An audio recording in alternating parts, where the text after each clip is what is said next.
मैं निष्ठा से प्रतिज्ञान करती हूँ कि मैं विधि द्वारा स्थापित भारत के संविधान के प्रति सच्ची श्रद्धा और निष्ठा रखूंगी। मैं उत्तर प्रदेश राज्य के मुख्यमंत्री के रूप में अपने कर्तव्यों का श्रद्धापूर्वक और शुद्ध अंतःकरण से निर्वहन करूंगी।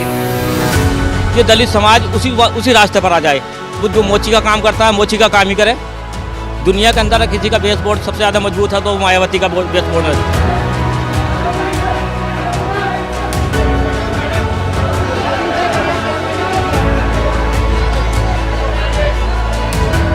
समाज को क्या फायदा हुआ मायावती जी के मुख्यमंत्री बनने से?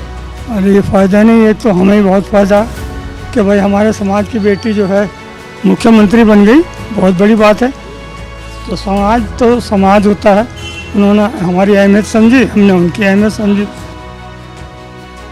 मुख्यमंत्री बनने के बाद वो हमसे मुलाकात नहीं कर पाई हैं और हम एक बार वहाँ गए भी थे, लेकिन एक हफ्ते के बाद हम निराश होकर वापस आ गए थे। उसके बाद वो मिली नहीं। मुख्यमंत्री बनने के बाद हमसे मुलाकात नहीं कर पाई।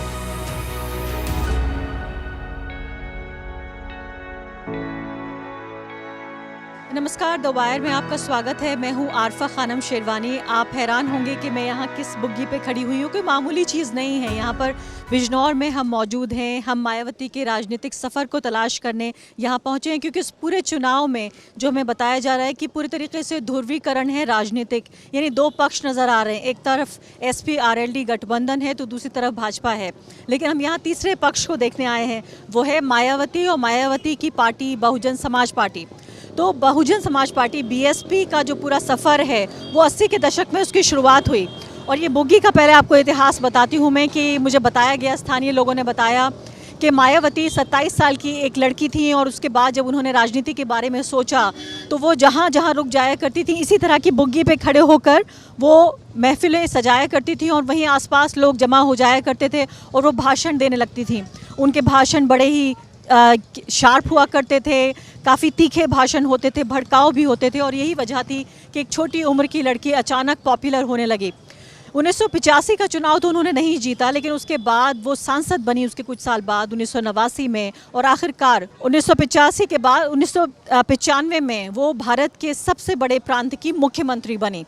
तो सबसे ज़्यादा हैरानी की बात, जो कि पॉलिटिकल पंडितों को भी कभी समझ नहीं आया और हमेशा जो राजनीतिक शास्त्र जो पढ़ते पढ़ाते लोग हैं वो ये नहीं समझ पाए कि एक बहुत ही दबे कुचले समुदाय की एक महिला, वो भी एक युवा महिला, किस तरह से उसने राजनीति जो परवान चढ़ी उस महिला की, न सिर्फ कि मायावती बल्कि उनके साथ पूरे दलित समुदाय का जो उत्थान हुआ वो देखने लायक है। इस पर बहुत सारी किताबें लिखी गई हैं, बहुत सारे पर्चे लिखे गए हैं, बहुत सारी कहानियाँ भी इसको लेकर लोकप्रिय हैं। उनमें एक कहानी ये भी है कि काशीराम, जब मायावती से मुलाकात उनकी हुई तो उस वक्त मायावती ने लॉ की डिग्री ली हुई थी और वो एक IAS ऑफिसर बनना चाहती थी। काशीराम ने उनसे कहा कि तुमको IAS बनने की ज़रूरत नहीं है, तुमको मैं नेता बनाना चाहता हूँ, मैं चाहता हूँ तुम राजनीति में आओ ताकि तुम्हारे लिए इस तरह के ब्यूरोक्रेट्स तुम्हारे लिए काम करें। तो ऐसी बहुत सारी कहानियाँ हैं जो मायावती से जुड़ी हुई हैं कि वो साइकिल पे सवारी करती थी और स्टूल लेके साथ चला करती थी। बहुत सारे लोग हमें यहाँ बिजनौर में ऐसे मिले जो उनके उस राजनीतिक सफ़र के एक तरह से साथी भी रहे।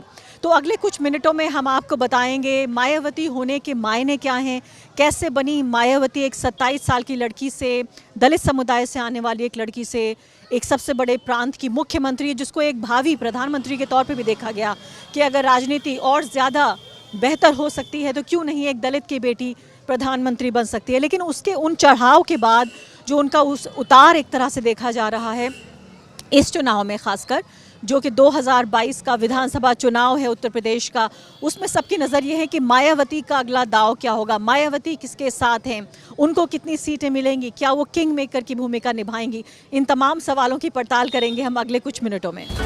ये लड़की एक दिन बाबा साहेब के सपने को पूरा करेगी, मायावती के लिए काशीराम की ये भविष्यवाणी। 4 बार देश के सबसे बड़े प्रांत उत्तर प्रदेश की मुख्यमंत्री बनने वाली मायावती की कहानी जातीय, लैंगिक और आर्थिक असमानता के ऊंचे और कठोर पर्वतों को पार करती एक दलित महिला की कहानी तो है ही, लेकिन साथ ही धार्मिक और जातीय आधार पर बटी भारत की चुनावी राजनीति की जटिलता और लोकतंत्र के चमत्कार की कहानी भी है। भारत एक आधुनिक लोकतंत्र है जिसका कामकाज संविधान के उसूलों के हिसाब से चलना है। लेकिन क्या हमारा राजनीतिक लोकतंत्र पूरे तरीके से सामाजिक लोकतंत्र को स्थापित कर पाया? संविधान ने सबको वोट देने का अधिकार तो दिला दिया, लेकिन क्या सभी नागरिकों को बराबर अधिकार और अवसर मिल सके? सैकड़ों साल से चली आ रही हिंदू वर्ण व्यवस्था के मुताबिक आप जिस जाति में पैदा हुए, उसी के हिसाब से आपकी तकदीर का फैसला होगा। इस वर्ण व्यवस्था की किताब के अंधेरे पन्नों में मायावती का मुख्यमंत्री बनना असंभव था। ये जो घर अभी आप देख रहे हैं, इसको हम अंदर से भी दिखाने की आपको कोशिश करेंगे। इसमें उन्होंने मकान लिया था, आप बता रहे हैं, तो कितने दिन रही होंगी यहाँ पर? लगभग 6.5 साल नहीं। अच्छा, इलेक्शन भी हो चुका था तब भी? यानी वो जब सांसद बन गई थी तब भी वही हाँ ही रहती थी। और माए बहन बहुत बढ़िया थी, अच्छी थी और बड़े अच्छे काम करे उन्होंने। तो ये घर पहले कैसे हुआ करता था जो उनके? ये दोबारा बनाया गया, ये गिर गया था। लखनऊ भी गए 10 दिन रहे, पर यह है कि किसी ने मिलने ही नहीं दिया। हाँ, आपसे मिल नहीं पाई वो? अम्मा भी गई थी और मैं भी गया था, किसी ने नहीं मिलने दिया। निराश होकर 10 दिन रह के आ गए वहाँ लखनऊ में। कब की बात है?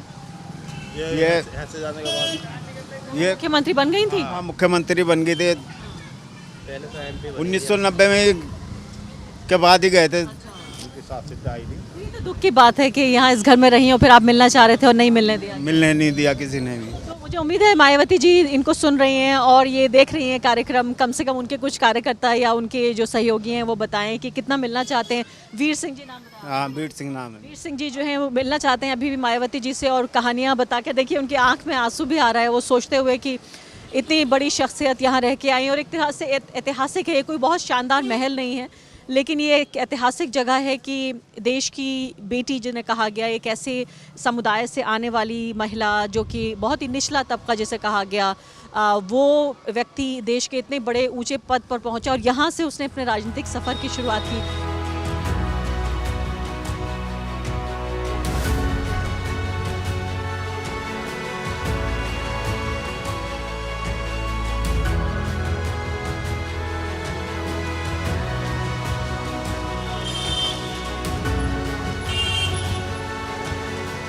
तो देखिए मैं इस बिल्डिंग पे खड़ी हुई हूँ। एक दौर में बताया जाता है कि ये बिल्डिंग कच्ची हुआ करती थी। यहाँ मायावती सबसे पहले आई। मायावती और काशीराम, उन दोनों ने एक तरह से अपना इसे ये एक पॉलिटिकल ऑफिस कह सकते हैं या पहला ठिकाना हम कह सकते हैं कि इमारत देखिए काफ़ी हद तक बदल चुकी है। कुछ हिस्सा सिर्फ इमारत का ऐसा है जो पुराना है, लेकिन कोई महल नहीं है, कोई बड़ा किला नहीं है। लेकिन इसी तरीके से बहुत ही मॉडेस्ट तरीके से मायावती ने अपने राजनीतिक करियर की उभार के बजाय मैं कहूँगी वो सपना वो देख सकी और उसके बाद उस सपने को साकार किया। उन्होंने सांसद बनी और फिर देश की सबसे बड़े प्रांत की मुख्यमंत्री बन पाई। उनको पसंद करने की क्या वजह है? क्यों लोग इतना पसंद करते हैं उनको? तब पसंद नहीं करते हैं कि उनके कार्यकाल में कोई झगड़ा दंगा फसाद नहीं हुआ। कानून बहुत सख्त था।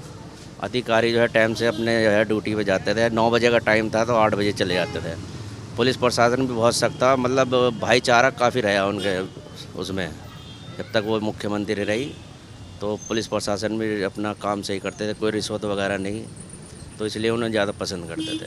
वीर सिंह जी, आपको क्या लगता था कि वो इतनी बड़ी नेता बन पाएंगी? कभी किसने सोचा था क्या? सोचा तो कुछ नहीं था, पर यह है कि इंसान का कुछ पता नहीं कहाँ से कहाँ पहुँच जाए। तो उनमें कुछ दिखता था ऐसा कि कोई, जब कुछ लोगों ने कहा कि उनका मुख्यमंत्री बनना एक तरह का चमत्कार है, ऐसा लगता था? तो हो ही गया था जब 2 जगह से, हरिद्वार से जीतती और यहाँ से भी जीतती, तो फिर अपना 7 सीटें लगी थी ऐसे। बिजनौर 7 सीटें लगी थी।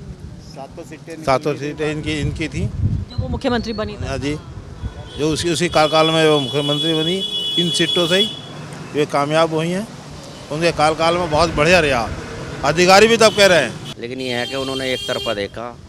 अगर वो सबको साथ लेके चलती तो शायद वो प्रधानमंत्री होती। उन्होंने नीचे फील्ड वर्क किया है और भागी दौड़ी खुद अपने आप। साइकिलों पे भी वो सवार रहीं।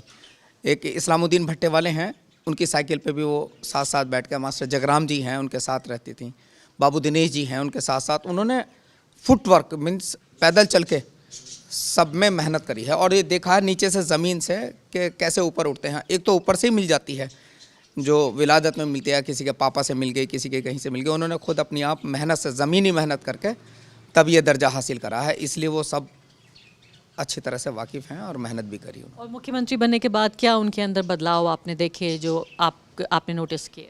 मुख्यमंत्री बनने के बाद वो हमसे मुलाकात नहीं कर पाई हैं, और हम एक बार वहाँ गए भी थे तो हम वहाँ 1 हफ्ते तक पड़े रहे हम, और लेकिन वो मुलाकात नहीं कर पाई। उसके बाद में फिर ये हुआ कि मैं अभी कोई भी कार्यकर्ता मिलने का प्रयास ना करे, मैं बिज़ी हूँ। लेकिन 1 हफ्ते के बाद हम निराश होकर वापस आ गए थे। उसके बाद वो मिली नहीं है, मुख्यमंत्री बनने के बाद हमसे मुलाकात नहीं कर पाई। कभी दिल होता है कि वो यहाँ आएँ, आपसे बात करें, कुछ पुरानी बातें ताज़ा करें, ऐसा कभी आपको मन? हाँ, अच्छा लगता है कि आदमी आया अपने पुराने दिनों को याद करे फिर, और ये भी पता लगा कि मेरा बेस यहाँ था, यहाँ मेरा फाउंडेशन था, यहाँ से मैं उठी थी और मेहनत करके इतनी ऊंची पद पे पहुँची हूँ। तो आता है कभी कभी विचार, और कभी ऐसा लगता है बस वो भूल गई हैं। बड़े आदमी जब हो जाते हैं तो छोटों को भूल जाते हैं। आज के दौर के बिजनौर और उत्तर प्रदेश के युवा दलित जिन्होंने मायावती को सिर्फ एक मुख्यमंत्री या पूर्व मुख्यमंत्री के तौर पर देखा है, उनके लिए ये समझना मुश्किल है कि एक दौर की वो युवा लड़की किन संघर्षों और अग्नि परीक्षाओं से होकर गुजरी। आज की ये करिश्माई प्रभावशाली नेता एक दौर में कम उम्र दलित लड़की थी, जिसने बिना किसी राजनीतिक पृष्ठभूमि के सहारे राजनीति के मैदान में बाजी लगाई। आज की मायावती को समझने के लिए 80 के दशक की उस मायावती और राजनीतिक और सामाजिक परिवेश को समझना जरूरी है जिसमें उसकी राजनीति पनप सकी। सैकड़ों साल की गुलामी, उत्पीड़न, हिंसा और भेदभाव को आत्मसात करते हुए कैसे एक दलित लड़की ने हमारे समाज को चुनौती दी, जातीय भेदभाव की ऊंची दीवारों को लांघा और हमारे वक्त की राजनीतिक यथास्थिति को बदलने की कोशिश की। उन पुरानी युवा मायावती को जानने हम पहुंचे रविदास नगर, जहां मायावती ने बनाया है ये रविदास मंदिर। हमारी टीम को देखते ही लोग इकट्ठा होने लगे। आइए बहन जी के बारे में बात करते हैं। हमारी बहन जी, हमारी नेता, ये मायावती ही हैं जिनका नाम सुनने भर से बुजुर्ग जगराम बौद्ध की बूढ़ी हड्डियों में मजबूती आ गई और जोश में बैठे से खड़े हो गए। जगराम जी, मुझे बताइए कि जब आप पहली बार आपने मायावती को देखा, वो कब वक्त था, आपको याद है कुछ? अब पहली बार तो हम काशीराम जी के पास गए थे, कॉलोनी में ऊपर रहते थे वो 2 मंजिले पर, और फिर जे कॉलोनी गए जहाँ उनके माता पिता रहते थे। फिर उनके एक मकान था यहाँ, वो यहाँ ही बिजनौर, और बिजनौर से हमारे संपर्क में आई। हमने उनको घुमाया जनपद में, ज़िले में, और उनके अंदर एक जोश खरोश देखा। हम सभी समाज जो उनके साथ जुड़ गया, और बहुत एक अपने समाज की लेडीज़ थी। वैसे तो मीरा कुमार और भी बतेरी थी लेडीज़, लेकिन वो अलग थी सबसे। अच्छा, ये कई बार एक कहानी बताई जाती है कि वो IAS ऑफिसर बनना चाहती थी, लेकिन काशीराम जी ने उनसे कहा कि तुमको IAS बनने की ज़रूरत नहीं है, बल्कि IAS तुम्हारे लिए काम करेंगे, तुम्हें नेता बनना है। ये सच्ची कहानी है? हाँ, ये सच्ची कहानी है जी। बोला था वहाँ कि IAS PCS तो तुम्हारे साथ रहेंगे, पीछे लगेंगे, आप नेता बनो। तो उन्होंने प्रेरित किया काशीराम जी ने, तो वो आगे बढ़ गई नेतागिरी में। ये मुझे बताइए कि उससे पहले मायावती जी के राजनीति में दाखिल होने से पहले, हम दोनों के साथ में नाम लें, मायावती जी और काशीराम जी दोनों के साथ होने से पहले दलित राजनीति कैसी थी, उसके बाद कैसे बदली? उस समय दलित राजनीति तो छितरी बितरी थी, कोई सम्मान नहीं देता था, क्योंकि उस और नेता जो थे सम्मान से जुड़ के नहीं चले ऐसी समाज से। ये ऐसी समाज से थी और ऐसी समाज में जुड़ करके आगे बढ़ी। समाज को क्या फ़ायदा हुआ मायावती जी के मुख्यमंत्री बनने से? अरे ये फ़ायदा नहीं, एक तो हमें ही बहुत फ़ायदा है कि भाई हमारे समाज की बेटी जो है मुख्यमंत्री बन गई, बहुत बड़ी बात है।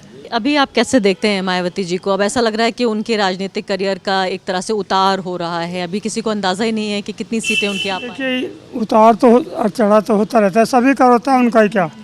तो हम तो उसे जिताने के चक्कर में हम जो वोट करते हैं इसलिए नहीं करते कि वो जीत जाए या हार जाएं। हमें तो वोट करना अपने समाज को, ये तय है। ये समाज इतना विश्वास करता है, हारने जीतने पे वोट नहीं करता कि हम अपने समाज की बेटी को वोट दे रहे हैं इसलिए देते हैं वोट। ये है, आज भी हौसला बुलंद करना चाहते हैं, ठीक है, वो उनका भाग्य है, उनका कर्म है, अच्छा करेंगे अच्छा हो जाएगा। तो आपको लगता है कि मायावती जी के मुख्यमंत्री बनने से, एक बार नहीं बल्कि कई बार बनने से, उनके राजनीति में आने से क्या दलित समाज का उत्थान हुआ, उनका कोई सशक्तिकरण हुआ, खासकर दलित महिलाओं का? देखो जी, महिला के बारे में तो जानता नहीं ना पुरुष के, लेकिन समाज के प्रति सशक्तिकरण क्या है उन्होंने बड़े अच्छे निगाह से देखा है। तमाम कॉलोनियाँ बता दी, गरीब के पास घर नहीं होता उन्होंने घर दिया और रोज़गार भी दिया, तो वो आगे बढ़ाना चाहती हैं समाज को। चुनाव के बाद मीरा कुमार जीतकर दिल्ली चली गईं, रामविलास पासवान वापस बिहार लौट गए, लेकिन मायावती लगातार यहाँ काम करती रहीं। उन्होंने अगले 5 साल में यानी 1985 से लेकर 89 तक उन्होंने जनपद में अपना संगठन खड़ा किया, गांव-गांव में उनके इकाइयां गठित की। और ये जो आज बूथ कमेटियों और सेक्टर कमेटियों की बात होती है, ये मायावती की देन है। ये राजनीति, भारत की राजनीति में शायद पहली बार बूथ कमेटियों की बात जो हम आज सुनते हैं, सभी पार्टियां अपनी बूथ कमेटी बनाती हैं, वो मायावती जी ने स्टार्ट किए थे। तो बूथ कमेटी जब आप कह रहे हैं, इसका मतलब कि पॉलिटिक्स को बहुत ज़्यादा लोकलाइज कर देना, उसे एकदम से जड़ के स्तर पर स्थानीय बना देना। बिल्कुल जड़ तक वो पहुँची। यही उनकी सफलता का सबसे बड़ा राज है कि उन्होंने उस नब्ज को पहचाना, उस चीज़ को समझा कि असली जो लड़ाई होती है चुनाव में, वो तो बूथ पर होती है, उससे ही जीत हार कब तय होती है। तो उन्होंने उस बूथ को पकड़ा सबसे पहले और वहाँ तक भी पहुँची, और उनका सफ़र बहुत ही रोचक रहा। उन्होंने बहुत एक साधारण सी दिखने वाली लड़की, जिसका पहनावा बहुत साधारण था, जिसके पैरों में चप्पल हुआ करती थी, जो एक सूती धोती या कभी सलवार कमीज में रहती थी, और उन्होंने दलित परिवारों में अपनी पैठ बनाई। और उनका जो एक ख़ास उस समय जो था काम करने का तरीका, वो हमेशा जब भी रात को कहीं स्टे करती थी तो महिलाओं के साथ रहती थी, घरों के अंदर उनके चूल्हे पर पहुंच जाती थी, उनके साथ खाना बनाने की कोशिश करती थी, उनके साथ खाना खाती थी। और वो उस समय दलित समाज में ये दलित विमर्श की राजनीति का एक ऐसा दौर उस समय शुरू हुआ जो आज मुख्य केंद्र बिंदु में भी है। उस समय तक दलितों को सिर्फ वोट बैंक समझा जाता। मायावती ने समझाने की कोशिश की कि आप सिर्फ वोट बैंक नहीं है, आप इस समाज का, इस लोकतंत्र का एक बड़ा हिस्सा हैं, और आपकी भागीदारी सत्ता में उस तरह से नहीं है जो आपका होनी चाहिए। मेरे साथ कुछ और मेहमान मौजूद हैं, मैं उनसे जानने की कोशिश करती हूँ कि आखिर ऐसी क्या खास बात है मायावती में जो उससे पहले और उनके बाद, क्योंकि ये भी बहुत महत्वपूर्ण बात है। आपका नाम क्या है? सुदेश कुमार। सुदेश जी, ये बताइए कि उनसे पहले और उनके बाद भी ऐसा नहीं है कि एक मायावती हो गई तो फिर हमें 2 मायावती और मिली, तो उनमें ऐसी क्या खास बात की? उनके अंदर एक जुनून बहुत था। मैं तो बचपन से उन्हें देखता हूँ, मेरे मोहल्ले में रही हैं, और उनके अंदर इतना जुनून था, वो यहाँ मुड़ा डाल के बैठ जाती थी। जिस दिन वोट पड़ते थे, अगर कोई उनके पास शिकायत करने भी आता था तो उनका जाओ लड़ो, उनसे लड़ो, जाकर लड़ो। इस तरह का जुनून था उनके अंदर। उन्होंने इतना जोश भरा अपने समाज के अंदर कि आज समाज एकदम जागरूक है और इकट्ठा है, और बहुजन समाज पार्टी को वोट करने का काम करता है। वो ये नहीं देखता कि हमारा कैंडिडेट कौन है, कोई मुस्लिम हो, कोई हिंदू हो, कोई चमार हो, दलित हो, कुछ नहीं, उन्हें कोई फ़र्क नहीं पड़ता। वो केवल हाथी के नाम को देखता है और मायावती के नाम को सोचता है और वहीं वोट करता है। ये भी सबसे बड़ी चमत्कारी बात है कि वाकई एक अगर वोट बैंक है जो बिल्कुल फिक्स्ड है, वो मायावती जी का है। जैसे आपने कहा आपको जीत हार से भी फ़र्क नहीं पड़ता, तो ये क्या आपका जज्बाती लगाव है कि इमोशनल अटैचमेंट है उनसे? जब से मायावती इस प्रदेश की मुख्यमंत्री बनी है तो दलित समाज के अंदर इतनी जागरूकता पैदा हुई है कि एक जगह यूनाइटेड है। उसे कोई फ़र्क नहीं पड़ता कि कौन हम, उसे केवल इतना फ़र्क पड़ता है कि हमारी नेता कौन है, और हमारी नेता है मायावती। केवल वो मायावती के नाम को देखता है, उसे कोई फ़र्क नहीं पड़ता कि कौन कैंडिडेट है। और इतना जागरूक है आज की समाज में हमारा दलित समाज कि वो हाथी के पीछे पावला है। नहीं, हाथी के पीछे दीवाना तो है, लेकिन दलित तो और भी बहुत सारे नेता हैं। कांग्रेस पार्टी कहती है हम भी बड़े हितैषी हैं, अभी नई पार्टी बीजेपी कहने लगी है हम बहुत बड़े हितैषी हैं। तो आपको उन नेताओं पे भरोसा नहीं होता जो दूसरी पार्टियों में? अब बीजेपी की बात ऐसी ही, देखो सारा इन्होंने जो प्राइवेटाइजेशन कर दिया, सारा आरक्षण को ख़त्म ना करके धीरे धीरे इस तरीके से आरक्षण को ख़त्म करा जा रहा है कि भाई सब चीज़ प्राइवेट कर दो। प्राइवेट वाले तो यूँ कहेंगे भैया हम तो, हमारे पास तो नौकरी है नहीं, वो अपनी सिफारिशें रखेंगे। अब दलित समाज क्या है, दलित समाज जो आगे बढ़ रहा है वो केवल पढ़ के बढ़ रहा है। उनके पास कोई रोज़गार का साधन तो है नहीं। जो पढ़ता है तो उसके बाद वो नौकरी प्राप्त करता है, और नौकरी प्राप्त करके ही वो तरक्की प्राप्त कर सकता है। और जब धीरे धीरे सरकार ने सब चीज़ को प्राइवेट कर दिया तो उनका आरक्षण का लाभ नहीं मिलेगा। सीधी सी बात, वो आरक्षण को समाप्त करना नहीं चाहते, क्योंकि संविधान के अंदर इस तरह की पाबंदियाँ लगी हुई हैं। जब तक संविधान में वो परिवर्तन नहीं करेंगे तो आरक्षण को समाप्त नहीं कर पाएंगे। मगर वो आरक्षण को समाप्त इस प्रकार कर रहे हैं कि सब चीज़ को प्राइवेटाइज कर दिया है, और दलित समाज इस बात को बखूबी समझ रहा है। और वह समझता है कि मोदी सरकार ने उनका फ़ायदा नहीं बल्कि उन्हें गुलाम बनाने का काम किया है। जो हमारे दलित समाज के लोग, हमारे पूर्वज जो पुराना काम करते थे, वो चाहते हैं कि दलित समाज उसी रास्ते पर आ जाए। वो जो मोची का काम करता है मोची का काम ही करे। ये लोग जो पढ़ लिख के IAS ऑफिसर और ये बनने हैं, तो दलित समाज भी इस बात को समझ रहा है कि भाई हाँ, ये सरकार हमारे लिए बहुत बेकार सरकार है। तो आप ये कह रहे हैं कि कहीं ना कहीं एक साजिश है कि आरक्षण को ख़त्म किया जाए। इसके अलावा SC एक्ट पे भी हम देख चुके हैं कि कहीं ना कहीं उस पर भी ख़तरा आ ही चुका था। नहीं, SC एक्ट का तो इतना बड़ा वो नहीं है, मगर यह है कि भाई जब हम लोग कुछ कर ही नहीं पाएंगे तो सीधी सी बात है हम तो गुलाम बने जाएंगे। SC एक्ट में भी लोग बाग परिवर्तन कर रहे हैं धीरे धीरे, और ये वही वजह थी कि 2 फरवरी को जो इतना बड़ा भयंकर आंदोलन हुआ, दलित समाज में आक्रोश था, और इसी का कारण था कि आज दलित समाज बिल्कुल जागरूक है अपने अधिकारों के प्रति और सचेत है। लेकिन क्या दोबारा फिर कब ऐसा होगा कि फिर से मुख्यमंत्री बन पाएंगी मायावती जी? देखिए जी, ये तो मीडिया है जो अब मीडिया प्रोपेगेंडा फैला रहा है कि मायावती कमज़ोर है। आप बिजनौर में सर्वे कर लीजिए, बिजनौर में सब 8 सीटें हैं और 8 सीटों पर BSP मुख्य फाइट में है, तो उसका समाज प्लस हमारा बेस वोटर, दुनिया के अंदर किसी का बेस वोट सबसे ज़्यादा मजबूत है तो मायावती का बेस वोट है। मैं UP की बात नहीं कर रहा हूँ, मैं दुनिया की बात कर रहा हूँ, और इस बात को तो BJP वाले क्या पूरे उत्तर प्रदेश जानता है कि भाई दलित समाज जो है एक यूनाइटेड समाज है। एक बात जो मुझे समझ में नहीं आती वो ये कि शुरुआती जो उभार हुआ मायावती जी का वो ये था कि उनकी जो बहुत ही फायरी स्पीचेस हुआ करती थी, जो बहुत तीखे बयान वो देती थी, एकदम से लोकप्रिय हो गई थी। लेकिन अब मैं देखती हूँ कि मायावती जी सिर्फ पर्चा रख के ही पढ़ती हैं, कभी भी वो अपने मन से एक्सटेम्पोर कोई बात नहीं बोलती हैं। तो एक इतने अच्छे वक्ता होने के बाद फिर वो एकदम गिनी चुनी बिल्कुल एक तरह से नपी तुली बात क्यों कहने लगी हैं? नहीं, वो तो शुरू से ही उनका रहा है कि कभी उन्होंने बिना उसके बोला ही नहीं है, क्योंकि वो इतना सब कुछ पढ़ी लिखे होने के बावजूद भी वो पर्चे से ही शुरू से ही बोलती हैं। ये शुरू से ही रहा है उनका, ये नहीं रहा कि पहले वो बिना पर्चे के बोलती थी आज पर्चे से बोलती हैं, ऐसा कुछ नहीं है। वो शुरू से ही पर्चे में जो उन्होंने लिखा है वही बोलना है उन्होंने। तो जब आम लोगों से यहाँ बात करती थी शुरुआती दिनों में, जब वो नहीं बनी थी सांसद, तब भी पर्चे से पढ़ती थी? नहीं, जब तो ऐसी बातें करती थी, जब उसमें वो कोई स्टेज वाला नहीं मामला था, वो जब छोटी छोटी नुक्कड़ मीटिंग होया करती थी, बड़े स्टेज वाली कोई मीटिंग नहीं होया करती थी, तो इसलिए उस समय इतना पर्चा वाला मामला नहीं था। जब तो जैसे यहीं आगे मंदिर में खड़े हो गए या गुरुजी के घर बैठ गए वहाँ, तो फिर तो मौखिक जो वैसी बात करते थे वैसी बात करते थे। लेकिन आजकल वो इतनी खामोश रहती हैं, उनकी सभाएं देखने को नहीं मिलती, किसी को समझ में नहीं आ रहा फिलहाल मायावती जी किसके साथ हैं। अपने साथ हैं तो समझ में आता है, लेकिन उनकी राजनीति थोड़ा सा एक तरह की मिस्ट्री बन गया है, एक तरह की एक ऐसी पहेली जो समझ में नहीं आ रही है। नहीं, देखो ऐसा है, अभी मायावती जी की राजनीति तो पहले से ही साइलेंट राजनीति रही है। दूसरे जो और अन्य पार्टी जो रहती हैं वो धरना प्रदर्शन और दुनिया भर के ड्रामे, दुनिया भर के ढोंगबाजी करती हैं। बहन जी का शुरू से ही जब से सरकार में 3-4 बार रही हैं, उनका कभी कोई इस तरह का मतलब दिखावा या धरना प्रदर्शन या लोगों पे ज़्यादा जाम लगाना या वो करना जैसा और पार्टियाँ करती हैं, बहन जी का कभी भी सरकार के टाइम में भी और बिना सरकार के भी बहन जी की राजनीति ऐसी रही है। बहन जी दिखावा कम करती हैं, काम ज़्यादा करती हैं और ज़मीनी स्तर पर करती हैं। जितना समाज के लिए बहन जी ने किया है, शेड्यूल कास्ट के लिए किया है, SC के लिए किया है, मैं समझता हूँ कि दूसरी पार्टी ने किसी ने नहीं किया। मायावती की चुनावी रणनीति को लेकर पत्रकार, राजनीतिक टिप्पणीकार या उनके राजनीतिक विरोधी चाहे कुछ भी कहें, दलित समाज में मायावती की शैली को लेकर कोई सवाल नहीं है। बहन जी को बोलने की जरूरत नहीं है, हम उनकी खामोशी समझते हैं। बहन जी को सड़क पर उतरने की भी जरूरत नहीं है, सड़क की राजनीति के लिए कार्यकर्ता है ना। मायावती प्यारी हैं, न्यारी हैं और उनका हर अंदाज निराला। बहन जी हाँ कहें तो हाँ, ना कहें तो ना। बहन जी अगर दिन को रात कहेंगी तो हम रात कहेंगे।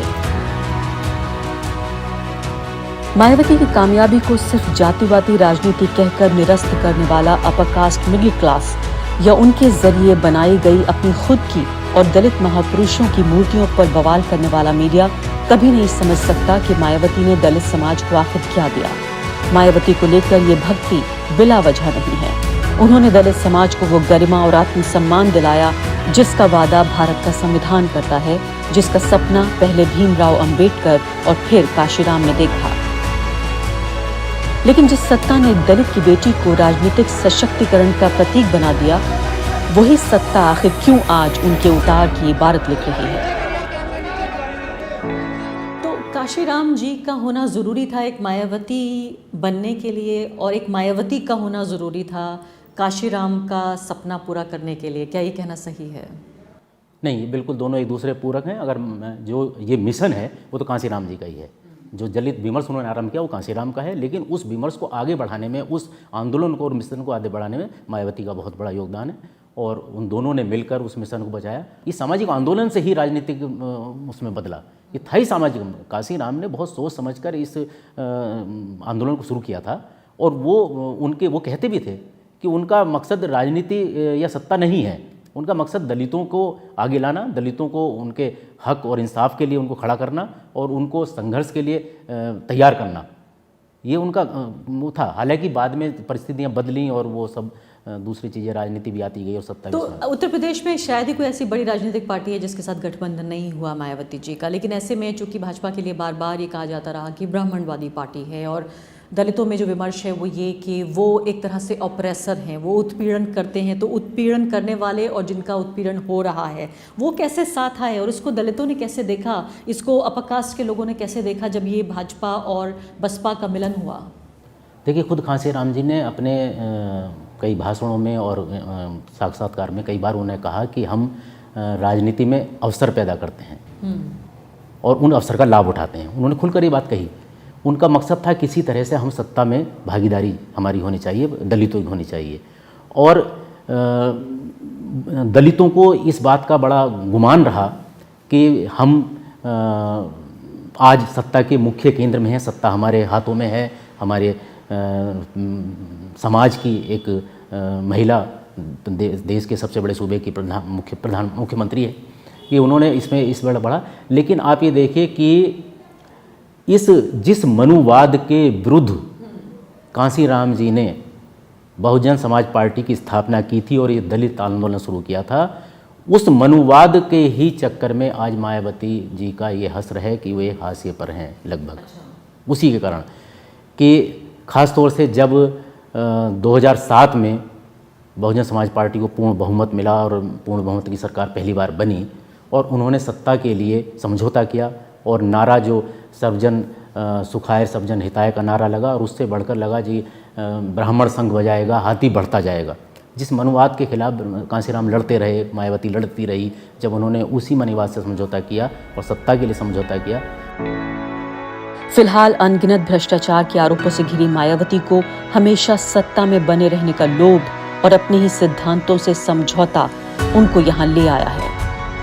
जहां 2022 का विधानसभा चुनाव उनके राजनीतिक करियर का सबसे खराब चुनाव माना जा रहा है। दलितों के बाद जिस मुस्लिम समाज ने मायावती में अपना नेता देखा, आज वो आशंका में है कि मायावती कभी भी भाजपा से हाथ मिला सकती हैं।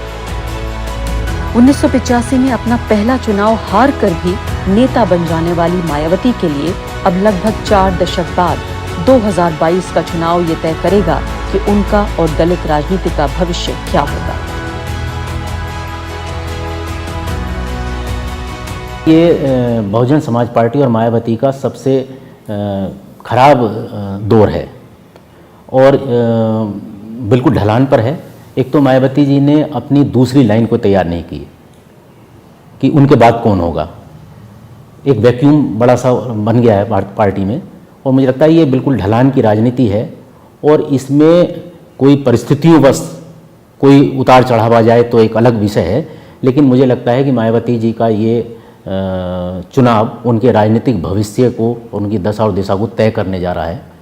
और जिस तेज़ी के साथ बहुजन समाज पार्टी का गिराव बढ़ा था, उस तेज़ी के साथ, बहुत तेज़ी के साथ नीचे गिरा है और ये इस चुनाव में तय हो जाएगा कि मायावती का भविष्य क्या होने वाला है।